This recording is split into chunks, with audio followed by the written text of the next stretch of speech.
Muy buenos días, este es su programa Sensor Oaxaca de Canal Gente Libre y yo soy Samael Hernández. Lo invito a que platiquemos como siempre de temas de interés para el estado de Oaxaca y en este caso pues para todo el país, porque se trata de la presentación de la estrategia de equidad e inclusión en materia educativa que presentó el secretario de Educación Pública, Aurelio Nuño, jueves 6 de julio de este año, hace relativamente poco, eh, y que pues ha empezado ya a generar comentarios en la prensa de especialistas.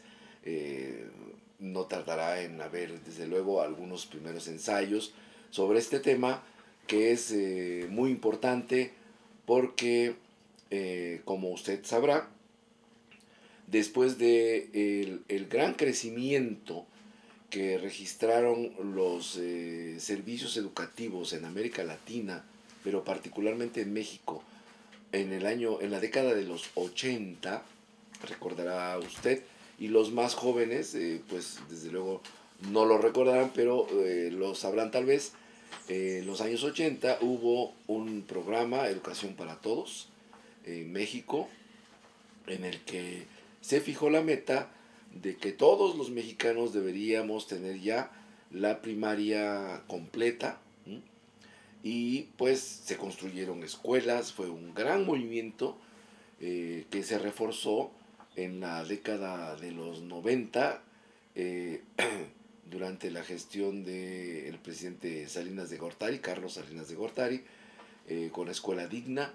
Esto se vino a reforzar en términos de que hubiera una cobertura total en materia de educación primaria. Después se fue modificando hacia la atención a la educación secundaria. Ya quedó prácticamente incluida lo que se conoce como la educación básica, y después entró la obligatoriedad de la educación preescolar, constituyéndose ya la obligatoriedad para todo lo que abarca desde los niños de 3 años hasta los niños de 14 años, bueno, de 12 prácticamente, que cubren toda la secundaria, desde el preescolar hasta ese nivel. Eso constituye hasta ahora lo que es la educación obligatoria, la educación básica obligatoria, preescolar, primaria y secundaria, ¿no? Los niños terminan la secundaria aproximadamente a los 14, entre los 14 y los 15 años, para después ingresar al bachillerato, a la educación media superior. La educación media superior ya es obligatoria, pero hasta el 2022 será ya considerada como tal, para que en México la educación obligatoria comprenda todos estos años de escolaridad. Por el momento hablaremos solo de lo que consideramos educación básica hasta hoy, es decir, hasta la educación secundaria. Bueno, pues en el caso de México se cubre toda esta oferta eh, con algunas deficiencias para todo el paquete de educación básica, pero se agrega ya en los años 90, en la década de los años 90, el tema de la calidad.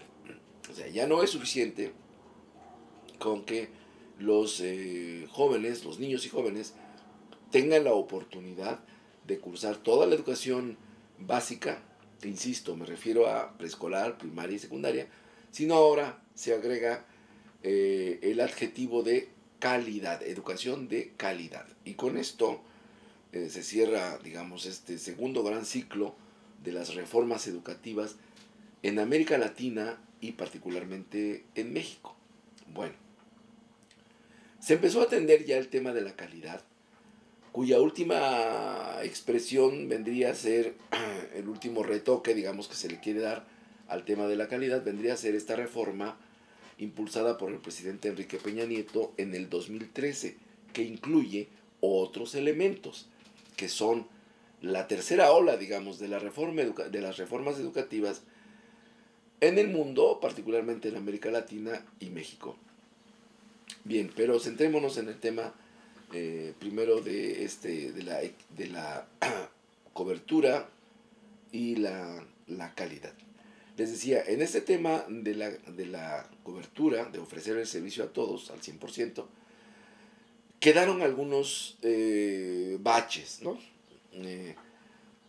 Por ejemplo, en el tema de educación preescolar, todavía no se cubre al 100% la demanda que existe por parte de los niños de 3 años y de 4 años.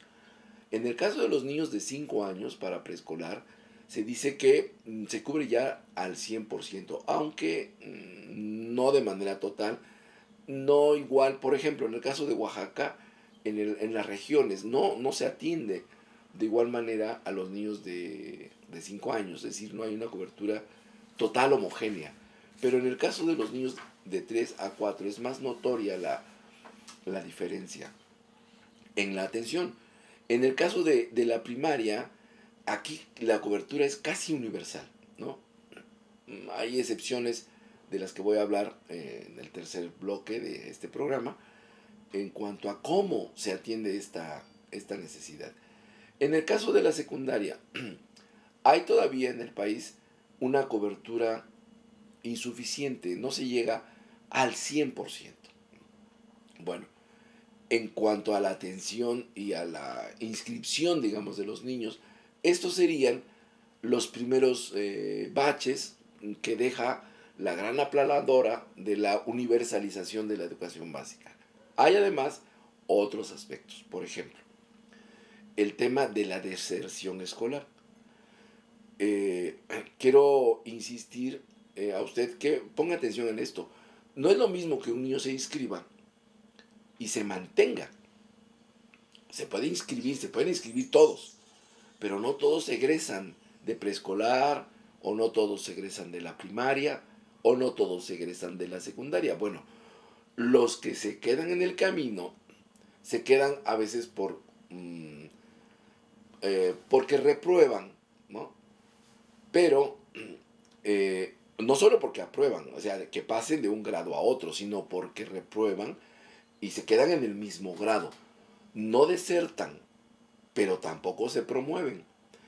Los que desertan, esto sí es un asunto grave porque se salen del sistema educativo. Entonces, están por un lado los que no son inscritos y por otro lado los que entre ciclo y ciclo escolar desertan, o sea, se salen del sistema educativo. Luego están los que reprueban, es decir, los que sufren un atraso, cuando menos de un año, pero hay niños que tienen atrasos además de 2 años, a veces, ¿no? Reprueban 2 veces, ¿no? Durante su trayectoria de preescolar a la secundaria, y algunos hasta 3 veces, ¿no? Y tienen un retraso de 3 años. Pongamos por caso, a veces reprueban 2 veces en la primaria, 1 vez en la secundaria. No, es un extremo, pero hay casos así, ¿no? O reprueban 1 año en la primaria y 1 año en la secundaria, ya son 2 años de retraso. Pero si además el niño del que estamos hablando o la niña ingresan con un retraso en el tiempo, es decir, no ingresan a la primaria, por ejemplo, a los 6 años, sino ingresan a los 7, entonces los niños ya ahí llevan un retraso de 1 año con relación a la edad esperada para que ingresen al servicio educativo. Bueno, todos estos temas marcan un nivel de desigualdad. Y de entrada ya estamos marcando 2, ¿no? Cuando no son inscritos, pues está grave porque no entran. Cuando son inscritos, pero además se retrasan porque reprueban o no, o entran tarde a la escuela. Cuando desertan del sistema escolar, ¿no? Pero hay otro, que sería el tercero, que es cuando no aprenden lo que tienen que aprender, ¿no? Es decir, uno es cuando los inscriben o no los inscriben. Cuando no los inscriben, pues es un problema. Cuando los inscriben y se retrasan o desertan, otro problema. Y el tercero, cuando obtienen su certificado, fíjese usted, obtienen el certificado de primaria, obtienen el certificado de secundaria, pero no aprenden lo que tienen que aprender. Bueno, estos tres aspectos, por resumir de algún modo la problemática, estos tres aspectos provocan situaciones de desigualdad. Los niños no reciben en este sentido una atención con equidad, ¿no? Equidad en general. Pero cuando los niños no se inscriben o los niños desertan, entonces estamos hablando de un problema más grave, porque son excluidos del sistema educativo, ¿no? Entonces, por un lado tenemos la exclusión, que es un problema grave, muy grave, porque los niños se salen del sistema o simplemente no pueden entrar al sistema, porque no los inscriben. Y no los inscriben a veces pues, por muchas razones, ¿no? No voy a detallar ese asunto, solo lo menciono, pero el problema de la exclusión es más delicado todavía. Entonces, tendríamos dos grandes problemas en esta perspectiva.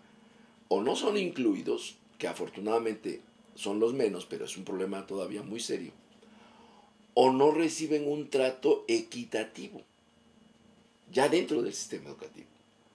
Entonces, inclusión y equidad son dos temas que la gran ola de la primera reforma educativa, recuerde usted que dije al principio, la gran ola es universalizar la educación básica.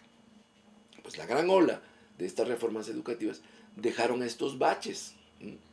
Todavía cojeamos de este lado.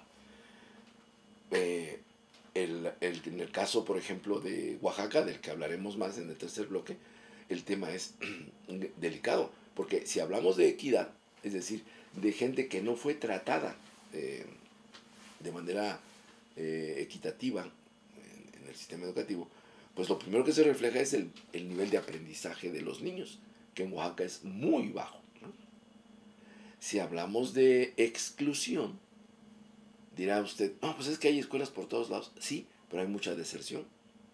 El caso es, por ejemplo, que en Oaxaca, ahora que somos cerca de 4 millones de habitantes, 1.400.000 no tienen la educación básica completa. Entonces el problema de exclusión es muy, muy grave en Oaxaca. Además del tema de la equidad, que incluye lo que le decía, pues el asunto del aprovechamiento de los niños. Entonces, estos temas de inclusión y equidad son parte de lo que se llama ahora calidad educativa. Son una parte importante de lo que se llama ahora calidad educativa. Bueno, pues el nuevo modelo que propone la reforma del presidente Enrique Peña Nieto incluye un capítulo que tiene que ver con la inclusión y la equidad. Y este capítulo, cuyo contenido es ¿y cómo le van a hacer para resolver estos problemas de exclusión que tiene el sistema educativo mexicano y de inequidad? Bueno, pues de eso habla esta vertiente número 4, digamos, del modelo, el nuevo modelo educativo que se presentó el año pasado y cuyos contenidos ya académicos se presentaron en este 2017. Y el 6 de julio, el secretario presentó la gran estrategia que refiere al tema de la inclusión y la equidad en materia educativa. Y fue presentada pues con bombos y platillos, ahora que, bueno, algunos critican porque dicen, oigan, pues es que ya se va a acabar la administración y ustedes apenas están presentando los planes, ¿no? Porque no son hechos, son planes. Bueno, hay algunas cosas ahí que hay que aclarar, a lo mejor para que se entienda mejor por qué este retraso aparente y no tan aparente, ¿no? ¿Por qué digo aparente? Bueno, porque, y eso lo voy a platicar más en el siguiente bloque, Este planteamiento de la inclusión y de la equidad en educación forma parte de una serie de compromisos que nuestro país adquirió con la Organización de las Naciones Unidas en la vertiente, digamos, social, de los derechos sociales, económicos y políticos que impulsa las Naciones Unidas, y que se reflejan en parte con los famosos objetivos del milenio, ¿no? O sea, estos objetivos del milenio fueron reprogramados en el 2015. Y esta reprogramación a la que convocó la ONU, o sea, a través particularmente de la UNESCO, ¿no? Todo esto se vino a reflejar en tareas o en una agenda a la que se denominó Agenda 2030, ¿no? Y de ahí se derivan las tareas que ahora tienen varios países que firmaron esa agenda, donde está México. Voy a seguir hablando de este tema, de por qué el secretario Nuño presentó apenas este plan de inclusión y equidad, y ya hubo críticas sobre, bueno, ¿por qué hasta ahora, no? Ya se va a acabar la administración, ¿por qué? Pues porque hay elecciones en el 2018 y todos sabemos que conforme se acerque y se haga y se dé a conocer, se den a conocer los candidatos que van a competir por la presidencia de la República, entre ellos los del PRI, pues ya todo el mundo se va a ocupar de eso. Y todos se van a preparar para las elecciones del 2018 y lo que se haga en todos los temas, pues va a pasar a segundo plano, ¿no? Por más importantes que sean. Y van a recibir, se espera, pues menos atención por parte del gobierno federal. Entonces, los críticos dicen, bueno, porque hasta ahora ya casi no van a hacer nada, nos están anunciando otro plan, ¿no? Otro plan porque no son hechos, ¿no? Bueno, comentaba yo las características tan importantes que tiene esta vertiente número 4 del nuevo modelo, y qué problemas ataca, más o menos, ¿no? Que son muy importantes, sobre todo para el caso de Oaxaca. Y le comentaba que este retraso del secretario en el anuncio tiene que ver con el propio contenido de la estrategia, ¿no? Por un lado. Y por otro, también el diseño de la reforma educativa, pues se dio pues mucho a contragolpe, a bote pronto. Yo no estoy completamente seguro de que esto haya sido planificado con calma, con la precisión que se requiere, con el cuidado, etcétera, sino que fue así como ajustándose a los a las a las situaciones que se fueron dando durante todo el sexenio. Porque bueno, a mucha gente, y yo coincido, dice que la principal motivación de la reforma educativa fue política, es decir, controlar el sindicato, al Sindicato Nacional de Trabajadores de la Educación, al CENTE, no en el sentido de ponerlo a disposición de la reforma, que también seguramente se pensó, sino quitar el Bester Gordillo, que ya resultaba muy molesta. Fue el sentido de estos cambios, de controlar al sindicato, ¿no? Y por lo tanto a los maestros. Y en ese sentido, yo coincido en parte con la apreciación de la Coordinadora Nacional de Trabajadores de la Educación y de muchos otros críticos que señalan que la reforma fue laboral. Y después, bueno, ya se le trató de remozar ahí, darle su manita de gato para que también coincidiera con algunos aspectos propiamente educativos, ¿no? De reforma que necesita el sistema educativo mexicano. Bueno, pues esto puesto en claro explica parte del retraso, ¿no? Pero hay otra cosa que también podría explicar este retraso. Y me refiero a un tema clave, que va a ser clave en estos años, y que tiene que ver con la reformulación de los objetivos del milenio, ¿no? Rápidamente me regreso para dar unas pinceladitas para ubicar el tema de los objetivos del milenio. ¿Qué son los objetivos del milenio? Bueno, en términos muy generales, le puedo decir que los objetivos del milenio son las metas que se proponen las naciones, la Organización de las Naciones Unidas y todos los países miembros que suscribieron estas cosas eh, para alcanzar el ejercicio efectivo, la realidad concreta, efectiva, de lo que en el año de 1948 se postuló como los derechos humanos, ¿no? Recordará usted este tema de los derechos humanos, que casi siempre se asocia con el tema de la represión, de las actitudes policíacas de los gobiernos, de los desaparecidos, este tipo de cosas. Bueno, esta es una parte, pero los derechos humanos comprenden muchas otras cosas, ¿m? Que de acuerdo a esta declaración son inherentes a la persona y que constituyen o que vienen por esta dignidad de la persona humana, ¿no?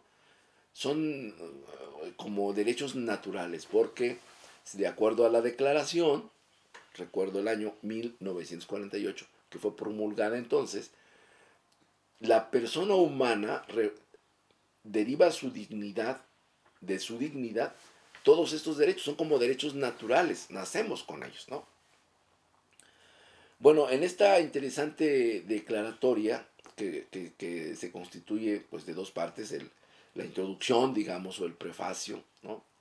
Y después los 30 artículos que lo componen, esos son los derechos humanos propiamente, el articulado, los 30 artículos, pues van definiendo cada uno de estos derechos, ¿no?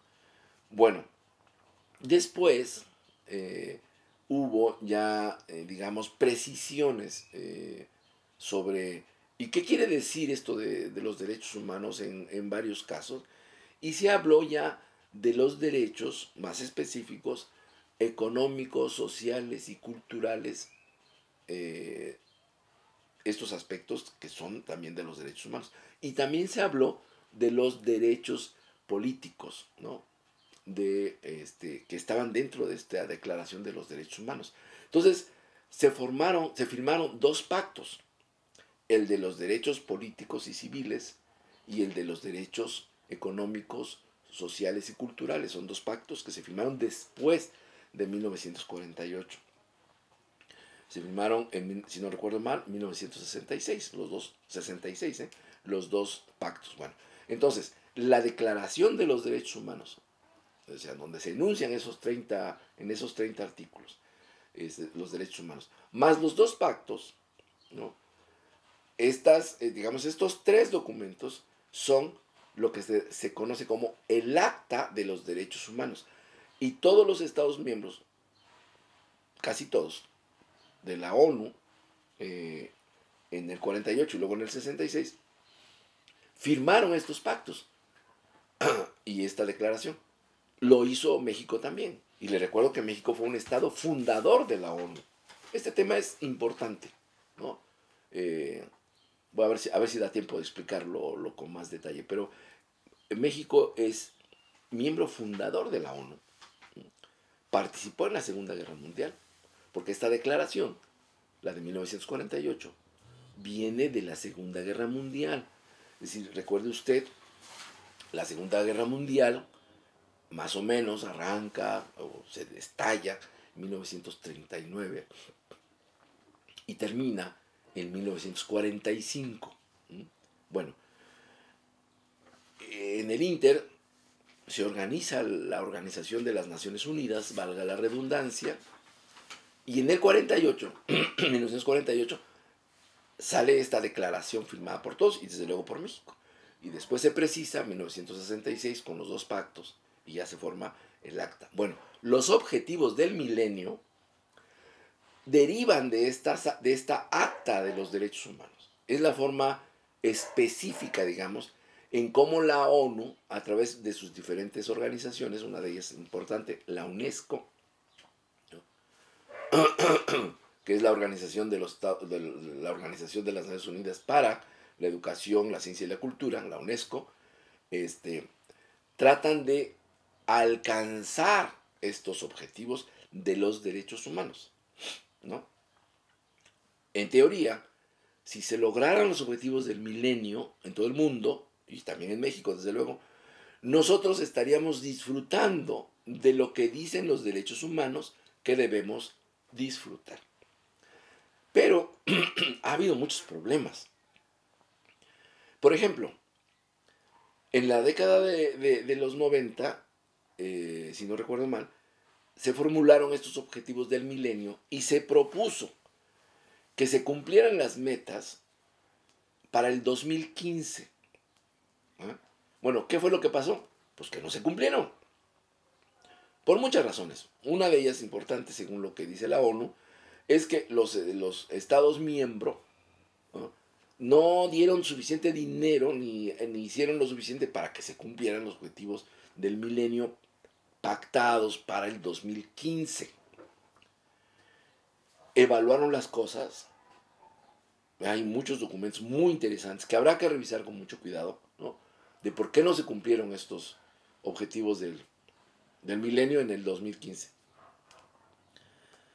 ¿Y qué pasó? Bueno, pues que en el 2015 reformularon los objetivos del milenio. Es decir, bueno, ahora vamos a planear para cumplirlos en el 2030. Y se formuló lo que se conoce ahora como la Agenda del 2030, es decir, la Agenda de los Objetivos del Milenio para el 2030. Y se dieron a conocer las metas de esos objetivos en el 2016. Fíjese, 2016, cuando se inició la reforma educativa, formalmente, 2013, ¿no? 2013. ¿Cuándo se reformulan los objetivos del milenio? De hecho, en el 2015, pero se publica en el 2016. Es decir, el año pasado. ¿Cuándo se da a conocer la política educativa del nuevo modelo educativo? ¿Cuándo? El año pasado, en el 2016, ¿no? Bueno, se anunció, se dio a conocer apenas ahora. Le acabo de decir el 8 de julio, ¿no? Entonces, eso explica el retraso. La reforma educativa no pudo integrar su capítulo de inclusión y equidad en el 2013 porque todavía no estaban reformulados los objetivos del milenio. Los objetivos del milenio se reformularon en el del 2015 cuando vieron que ya no se había logrado, aunque ya se sospechaba, pero no estaba la formulación. Entonces no es posible que una reforma que se diseña en el 2013 diga que incluyó la estrategia de equidad desde el principio, porque no estaba planteada tal necesidad. Es decir, la tomaron en el 2015 y por eso todo este retraso, ¿no? Entonces, bueno, esto explica el otro elemento del retraso. Por eso dije aparente, ¿no? No es que se hayan retrasado en el diseño. Lo que pasa es que un elemento del diseño no estaba, no existía. Por eso digo que es al bote pronto, porque están recogiendo cosas según vayan sucediendo y les van incluyendo en la famosa propuesta. Que el problema de inequidad y de exclusión existía, desde luego que existía, pero no pudo haber existido como agenda del 2030 porque los objetivos del milenio se reformularon en el 2015 y la reforma apareció en el 2013. Es difícil que hayan sido tan previsores, ¿no? Bueno, ¿qué fue lo que se presentó el 8 de julio en la Secretaría de Educación Pública? Se presentaron los objetivos educativos de la Agenda 2030. Por eso aparece el señor Miranda en la presentación de la estrategia de inclusión y de equidad, y que mi amigo Carlos Ornelas se sorprende que aparezca, porque dice, pues más vale solo, señor presidente, ¿no? Que mal acompañado por el señor Miranda de tan mala fama. Sí, bueno, yo no sé hasta dónde Carlos Ornelas mm, incluye esto como algo anecdótico, pero la verdad es que no es parte, digamos, como dicen los economistas, estructural del planteamiento de la reforma educativa. El señor Miranda está ahí sentado junto al secretario de Educación Pública porque es la agenda del 2030, la agenda de la ONU. Comentaba fuera de cámaras que el tema da para más. Mire, si no acabamos de explicarlo hoy, en el siguiente programa le vamos a dar una repasada para que no se quede usted con dudas, ¿no? Porque lo que después voy a decir tiene muchas implicaciones. Entonces decía, en la presentación de la vertiente de inclusión y equidad de la reforma educativa, aparece el secretario Miranda, que ahora es secretario de la sede Sol, que antes estaba en gobernación como subsecretario.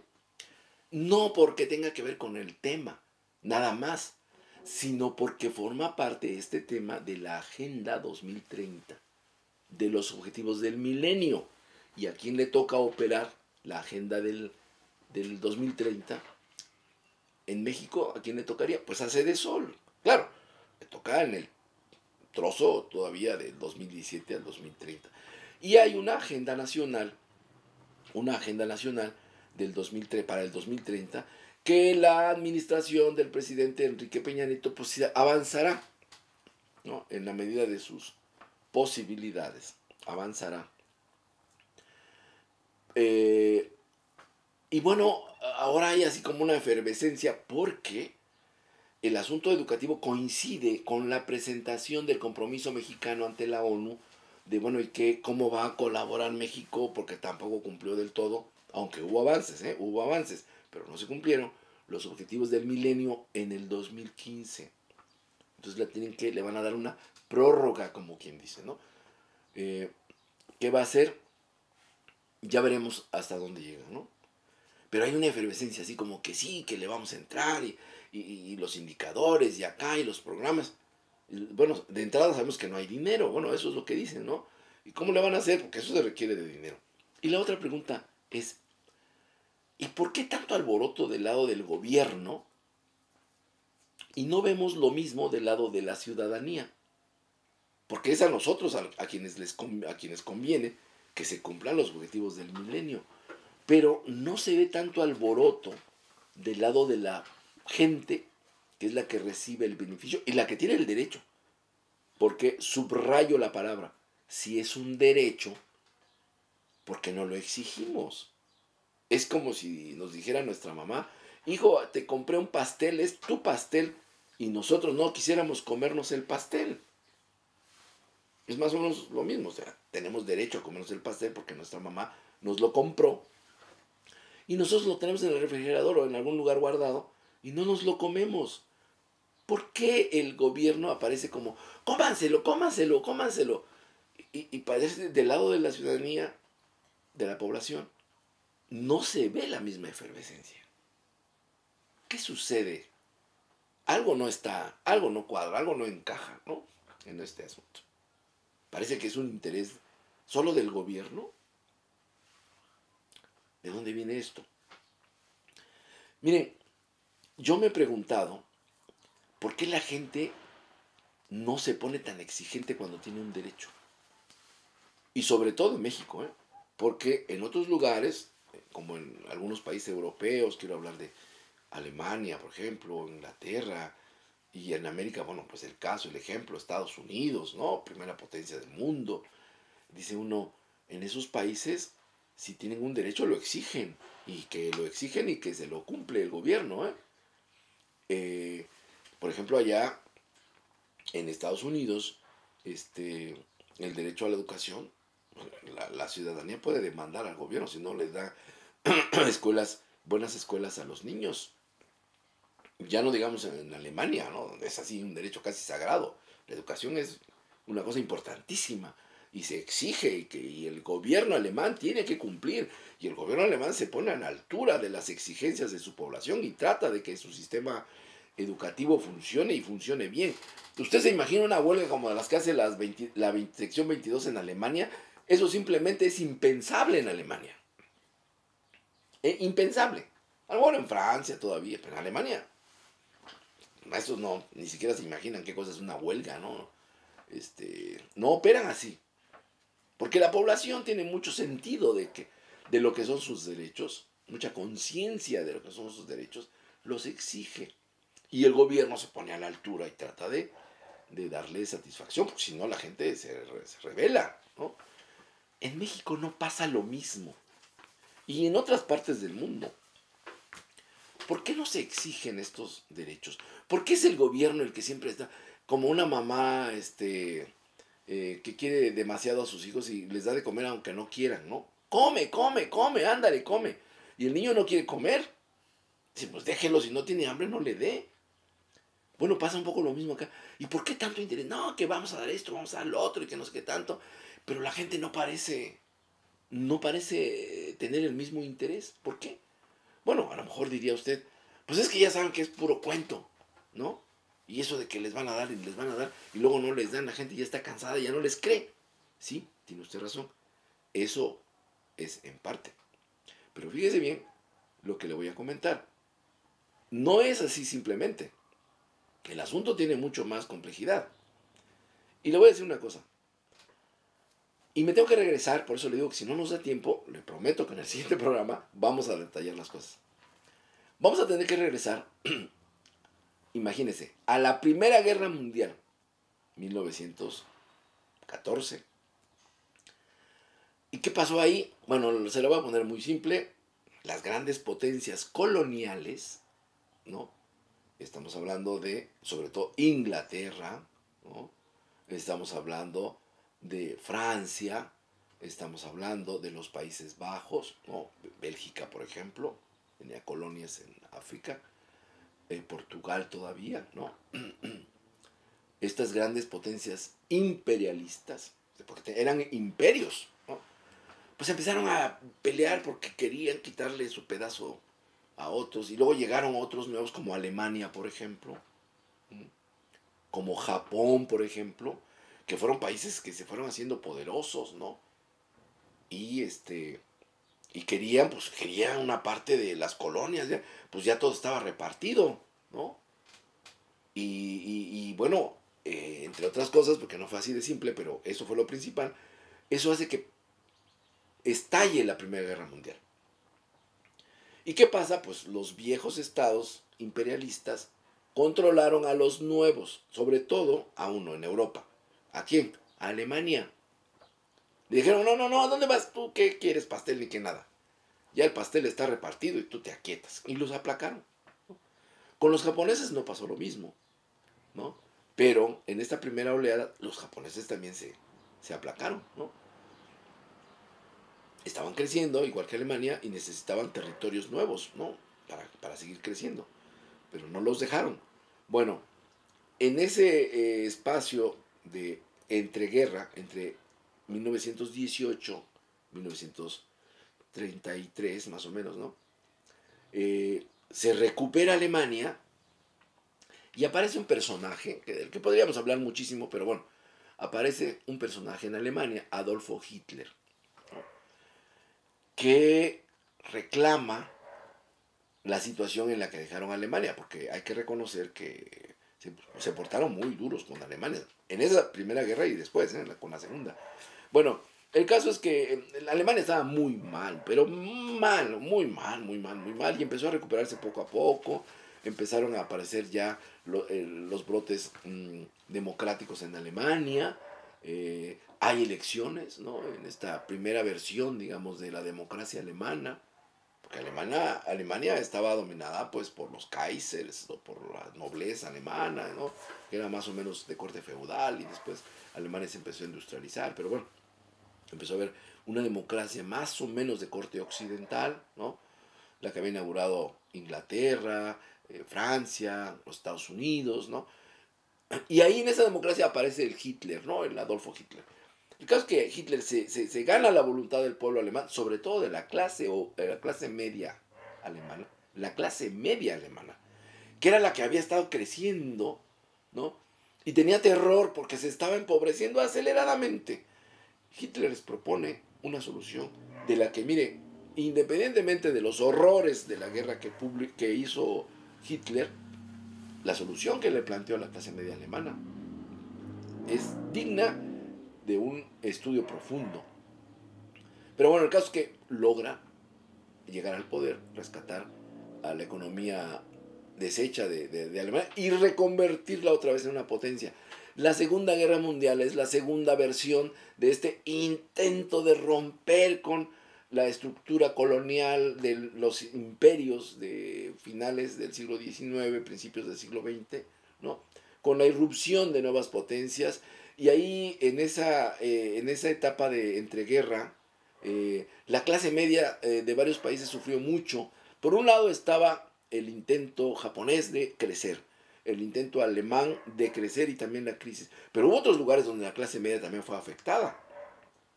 El caso fue Italia. En Italia también la clase media se rebela y le da el apoyo a Mussolini, Benito Mussolini, otro hombre que se gana la voluntad del pueblo y sobre todo de la clase media. Aquí la clase media juega un papel importantísimo. La clase media es la que le da el apoyo popular a lo que después se conoció como el fascismo, ¿no? En donde hubo diferentes versiones de ese fascismo o fascismo, como se quiera pronunciarlo.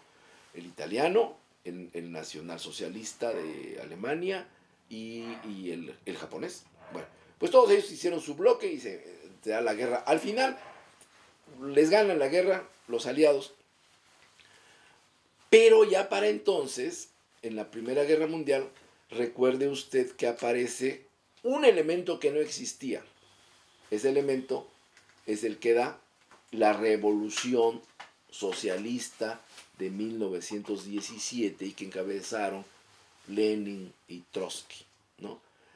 Este país nuevo que es la Unión de Repúblicas Socialistas y Soviéticas, que aparece en el 17, va a generar un miedo en Europa y en América y todos van a tratar de acabar con la Unión Soviética. No me puedo detener mucho si no terminamos.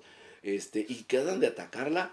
Pero después la situación en la Unión Soviética cambia en el 1921, y Lenin tiene que retroceder por la gran crisis que hay, miseria, hambruna, 1921. Bueno, y pide ayuda y dice, no, nos vamos a esperar un ratito con lo del socialismo y vamos a entrar otra vez a la economía de mercado. Eso le gustó mucho a los ingleses y a los norteamericanos. Apoyaron a Lenin, esto no se sabe mucho. En el 21, con la nueva política económica, la famosa NEP, los países capitalistas apoyaron a la Revolución Rusa porque la Revolución Rusa dio un marcha atrás y entró a la economía de mercado. Pero bueno, pocos años después, muere Lenin y sube Stalin. Y Stalin le da un giro al asunto muy importante porque, entre otras cosas, los alemanes empiezan a ver a Rusia, ahora Unión Soviética, pues con apetito, ¿no? Se la quieren comer, ¿no? Igual que otros territorios, porque quieren crecer, ¿no? Entonces, Stalin, por un lado, no confía mucho en los Estados Unidos porque quieren quitarle el poder, no porque Stalin haya sido muy anticapitalista y todo, no. Sí, era bolchevique, de origen comunista, pero no. El problema es que lo querían quitar de ahí. Y dijo, no me conviene confiarme mucho de los aliados estos, los ingleses y los norteamericanos, pero tampoco de los alemanes. Entonces, bueno, ya para entonces Rusia, la Unión Soviética contaba con un ejército muy poderoso y empiezan las andanzas de Hitler y por eso la Unión Soviética interviene tan decididamente. Miren, le digo una cosa, ¿quién ganó realmente la Segunda Guerra Mundial? Fue la Unión Soviética. No fueron los norteamericanos, como dicen las películas, ni los ingleses, menos los franceses, que empezando y estuvieron controlados por los alemanes, ¿no? Fue la Unión Soviética. Poderosa ya para entonces, con una capacidad de sacrificio enorme, ellos fueron los que ganaron la Segunda Guerra Mundial. Bueno, todo esto, ¿por qué lo digo? Porque cuando ganan, primero eran aliados en contra de los países del eje, ¿no? Los aliados famosos, Francia, Alemania, Inglaterra, Rusia, la Unión Soviética, es decir, y los Estados Unidos. Pero cuando ganan, y ya tenían todo el plan de qué iban a hacer y cómo se iban a repartir el mundo otra vez, pero le tenían que dar su tajada a alguien que no estaba entonces, los rusos. Entonces digo, cuando la Primera Guerra. Entonces, bueno, ya tenían que repartir el pastel además con los rusos, ¿no? Pues ganan. Y se forma la ONU. Pero el planteamiento de los rusos, que además habían demostrado que podían ganar la guerra, estaba jalando a mucha gente con esta promesa del socialismo. Los trabajadores, la clase media, empezó a enamorarse del planteamiento comunista. Nosotros no nos acordamos porque ya tiene mucho tiempo, pero en aquel entonces muchos países empezaron a ofrecer lo que estaba ofreciendo la Unión Soviética. ¿Se acuerda usted de Lázaro Cárdenas? Sí, se acuerda, porque Lázaro Cárdenas es famosísimo en nuestra historia. ¿Qué hizo don Lázaro Cárdenas? Un paquete socialista. Porque la gente ya estaba volteando a ver, oiga, ahí en la Unión Soviética los trabajadores tienen muchas garantías y esto y lo otro. Y bueno, pues le abrió la puerta al paquete socialista. Bueno, en el temprano, en los años 30, pero después de la Segunda Guerra Mundial, cuando termina, la ONU agrupa a los países y ¿qué arman? Una oferta parecida a los socialistas.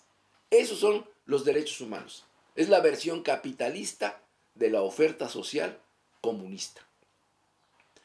Pero obviamente no es lo mismo plantearlo desde el socialismo que desde el capitalismo, porque en el capitalismo era una oferta, una promesa que era muy difícil de cumplir, porque los derechos humanos tienen una esencia muy socialista, ¿no?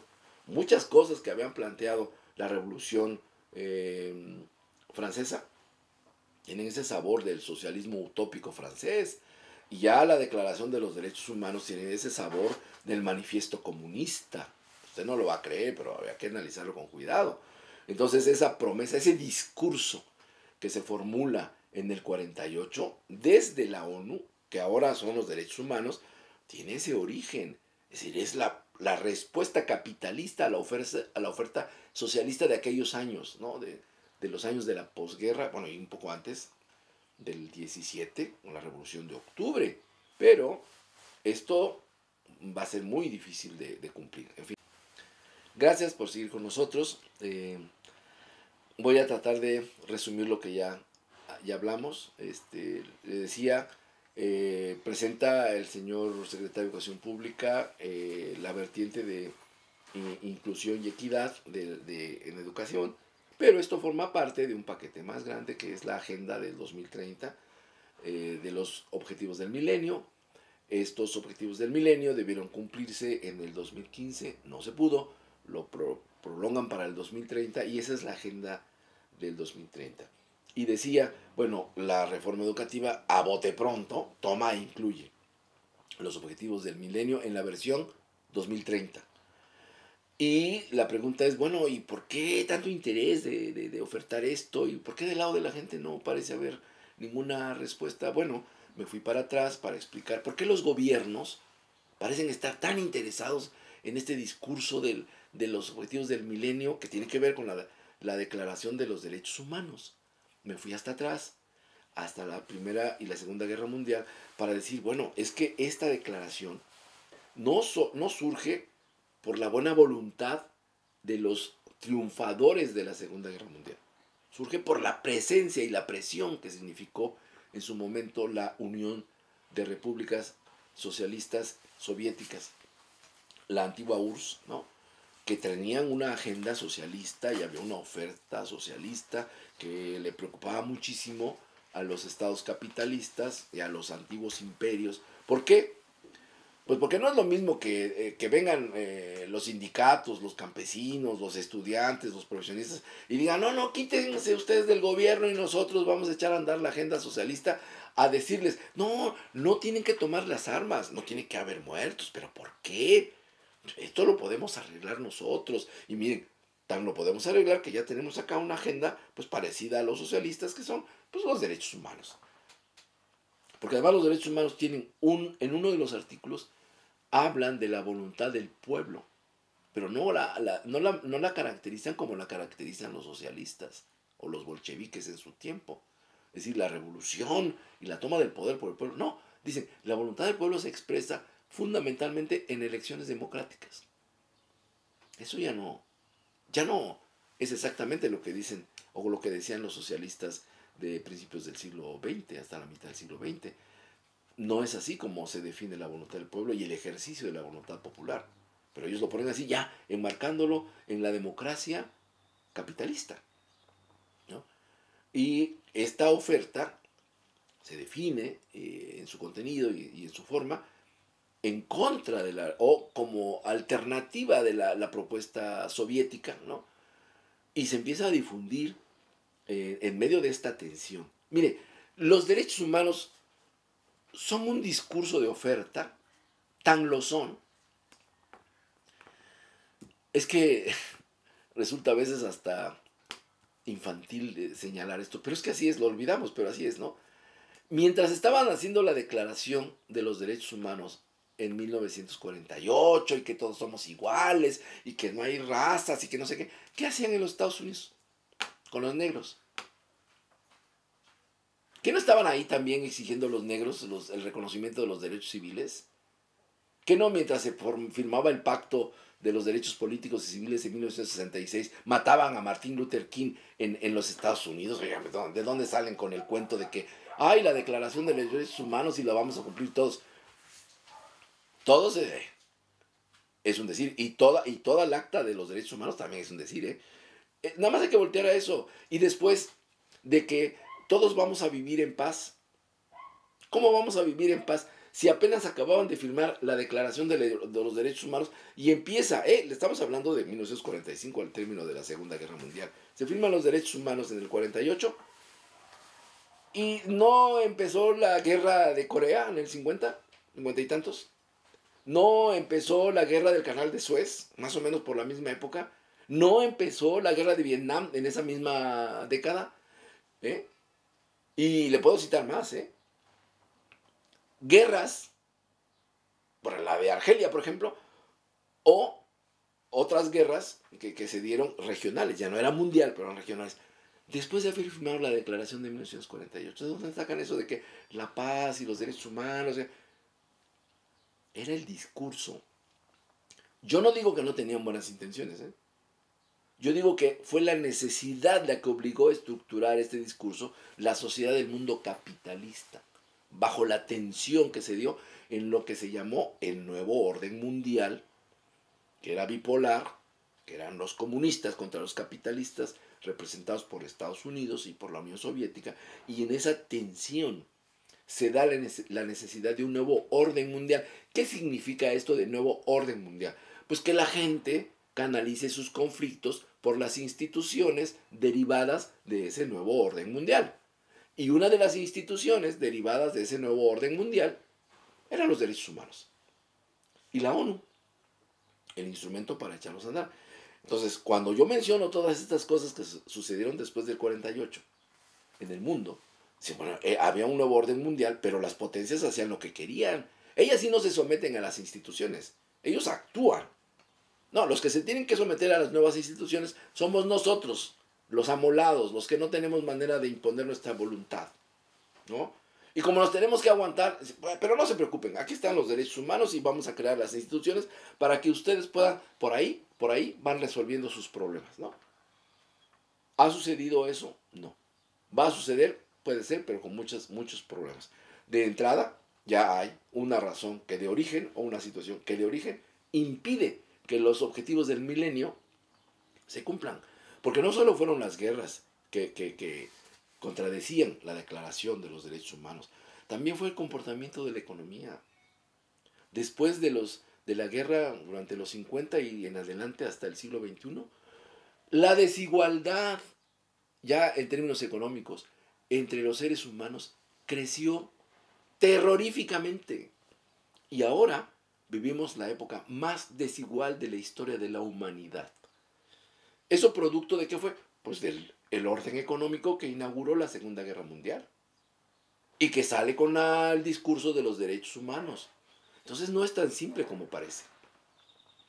Diríamos que hay en el nuevo orden mundial inaugurado en el 40, en la posguerra, el nuevo orden mundial bipolar que ya se fue deshaciendo y va a dar lugar a otro, en ese nuevo orden mundial hay estructuralmente cosas que impiden que se cumpla la Declaración de los Derechos Humanos y por lo tanto los objetivos del milenio. Pero ese es un tema que tenemos que ver porque es un contrapeso. Pero hay otro. El potencial de cambio existe, pero existe en la gente, en los ciudadanos, en los beneficiarios de esos derechos humanos que parecen no moverse, que parecen no tener pleno sentido de que en el mundo capitalista, por la presencia entonces de la Unión Soviética, tuvieron necesidad de conceder, entre comillas, o de reconocer, entre comillas, esos derechos, pero no fueron ejercidos con la fuerza necesaria para que se hicieran realidad. Conclusión que prometo ampliar en el siguiente programa, esta política de inclusión y equidad que hoy promueve la CEP se podría asemejar a lo que propuso la ONU en 1948. Sí, aquí están los derechos. Es como quien dice, aquí está la manzana, pero tienes que alcanzarla, ¿eh? Porque yo no puedo bajar el brazo hasta allá. No puedo bajar el brazo tanto. Tú tienes que brincar y alcanzarlo. Eso es lo que sería la conclusión. Hay la propuesta, hay la intención, tenemos que brincar y alcanzar la manzana. En otras palabras, tenemos que exigir que ese derecho se cumpla.